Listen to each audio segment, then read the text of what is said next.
Salve Cristo. Livro Êxodo. Ele fala sobre a saída e é chamada assim em função da saída de Israel do Egito. No livro de Gênesis a gente começa ali a questão da redenção, o início do plano da redenção. No livro Êxodos ele também continua falando aí dessa marcha com relação à redenção.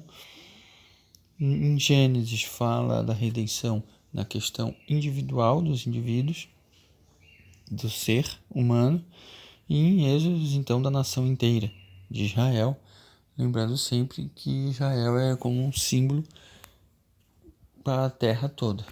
E a ideia central do livro é a redenção pelo sangue, se concentra-se na história de um povo salvo pelo sangue. Já trazendo aí a referência ao Cristo que salvou seu povo através do sacrifício com sangue.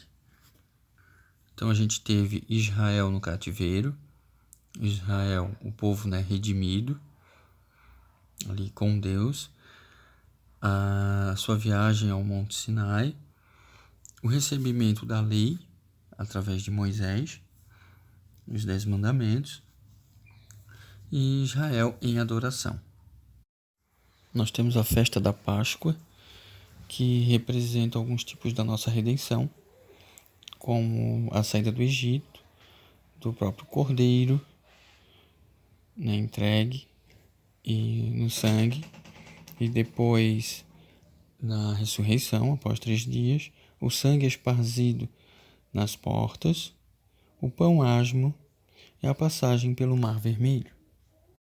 Então, após Deus ter tirado o povo, libertado o povo lá do Egito, eles passaram aí 40 anos no deserto, que é uma referência também lá ao tempo necessário de preparação, para entrar então na prometida, na terra prometida, que na verdade é uma redenção para toda a terra preparada, mas lá simbolizando Canaã, a terra de Canaã como a terra prometida, em que eles tinham que ter esse preparo. Então Deus, ele entrega a Moisés a tábua, os 10 mandamentos, que são as leis divinas, que permanecem, e também leis na sociedade, para organizar a sociedade. Então, como traz na Bíblia, a lei de Deus estava formulada nesses 10 mandamentos. Eu sou o Senhor vosso Deus, que vos tirei do Egito, da casa da servidão. Não tereis diante de mim outros deuses estrangeiros. Não fareis imagem esculpida, nem figura alguma do que está em cima do céu, nem embaixo na terra, nem do que quer que esteja nas águas sobre a terra. Não os adorareis e não lhes prestareis culto soberano. Não pronunciareis o nome do Senhor em vão. Lembrareis de santificar o dia de sábado. Honrai vosso pai e vossa mãe, a fim de viverdes longo tempo na terra que o vosso Deus vos dará. Não matareis, não cometeis adultério, não roubeis, não presteis falso testemunho contra o vosso próximo, não desejeis a mulher do vosso próximo, não cobiçais a casa do vosso próximo, nem o servo, nem a sua serva, nem o seu boi, nem o seu asno, nem qualquer das coisas que lhe pertençam. Então vê que a autoridade do homem, as leis na sociedade, ela teve a necessidade de estar apoiada na revelação, na autorrevelação de Deus e nas leis de Deus, a fim de que trouxesse organização e pudesse controlar um povo ainda muito primitivo, muito cruel e muito no início da sua espiritualidade, da sua relação com Deus. Tendo em vista que as nações que o cercavam eram nações que tinham o seu próprio modo, com sacrifícios de humanos, que adoravam vários deuses e outras práticas.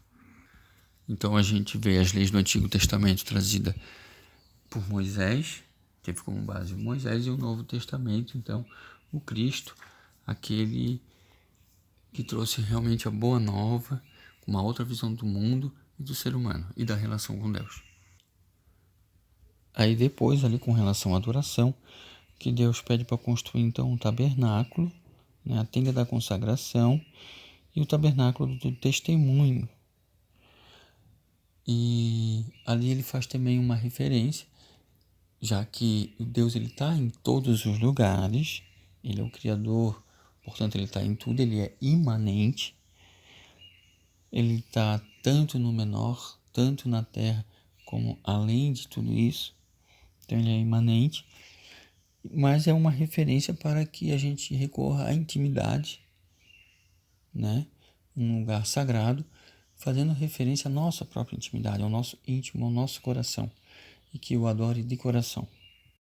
E aqui a gente vê também a história de Moisés, né, que a mãe dele colocou numa cesta para salvá-lo, já que o povo que estava em cativeiro, ele estava crescendo muito, o faraó tinha medo, então ele mandava matar aí os meninos.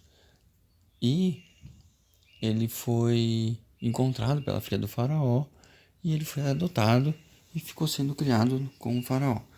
Depois, ele veio então a perceber toda a situação dele, ao povo dele, e foi chamado assim por Deus. Só que a ideia dele era continuar com a sua vida, era cuidar das ovelhas, ser o pastor de ovelhas, uma vida mais simples. Mas Deus tinha outros planos na vida dele, outros propósitos. Então, o Deus sacudiu ele, tirou ele da tranquilidade, né, por ter outros planos. E Moisés, ele teve suas dificuldades para aceitar então essa sua missão, porque ele não se achava à altura de tal missão. Ele não conhecia Deus, né, de uma forma íntima ainda, para aceitar assim prontamente. E ele tinha dificuldades com a fala, dificuldades para fazer com que os outros acreditassem. Ele não confiava que ele, ao falar, as pessoas iriam acreditar nele, que ele ia conseguir ajudar o seu povo. E que ele não era bom bastante, enfim, que ele não tinha qualidades, não estaria apto a realizar essa missão. Resultado: mesmo com as qualidades disponíveis, se dependesse dele mesmo, só deles, ele não teria feito tudo o que fez, não teria abraçado a sua missão. Mas Deus verdadeiramente o chamou, assim como Deus pode estar chamando nós também, com relação à nossa vida, ao nosso dia a dia, nossa vida em família, nossa vida social, a nossa vida no trabalho e a nossa vida com relação à nossa espiritualidade, à nossa comunhão com Deus. Então, que a gente atenda que às vezes a vida nos dá uma movimentada, tira da nossa zona de conforto, para que a gente suba, vá mais a um patamar de entendimento, de ação, de compromisso, né, assumido e realizado. E assim a gente vai fazer um bem muito maior e vai estar assim em paz. E vai ver que a zona de conforto que a gente estava, muitas vezes é que a gente não queria se envolver, não queria assumir as responsabilidades por medo. Então era isso. Que Deus abençoe a todos.